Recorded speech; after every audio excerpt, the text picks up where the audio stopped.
అందరికీ నమస్తే. Welcome to DSP star education. My name is Nagabhushanam, faculty of English. మనలో చాలామందికి ఇంగ్లీష్ మాట్లాడాలి, ఇతరులతో కమ్యూనికేట్ అవ్వాలనేటువంటి ఆలోచన అయితే అందరికీ ఉంటుంది. కానీ చాలామందికి ఇంగ్లీష్ మాట్లాడాలంటే లేదా ఇతరులతో కమ్యూనికేట్ అవ్వాలంటే చాలా భయంగా ఉంటుంది. దీనికి చాలా రీజన్స్ ఉంటాయి. నేనిచ్చే సజెషన్ ఏంటంటే, మీకు ఎవ్రీడే ప్రతిరోజు కూడా ఒక 2 సెంటెన్సెస్ మీరు ప్రాక్టీస్ చేస్తే ఈజీగా ఇతరులతో మీరు కమ్యూనికేట్ అవ్వచ్చు. రెగ్యులర్గా ఫ్రీక్వెంట్గా యూజ్ చేసేటువంటి కొన్ని వర్డ్స్ లేదా కొన్ని సెంటెన్సెస్ మనం ప్రాక్టీస్ చేస్తే ఈజీగా ఇతరులతో కమ్యూనికేట్ అయితే అవ్వడానికి పాసిబిలిటీ ఉంటుంది. ఈరోజు నేను ఒక 2 సెంటెన్సెస్ అయితే మీకు ఇంట్రడ్యూస్ అనేది చేయడం జరుగుతుంది.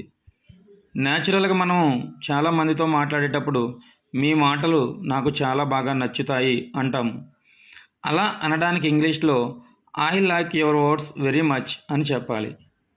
అంటే మీ మాటలు నాకు చాలా బాగా నచ్చుతాయి అని చెప్పడానికి ఇంగ్లీష్లో I like your words very much అని చెప్పాలి. సెకండ్ వన్ వచ్చేసి మీరు నా కుటుంబ సభ్యులు అని చెప్పాలి. You are my family members.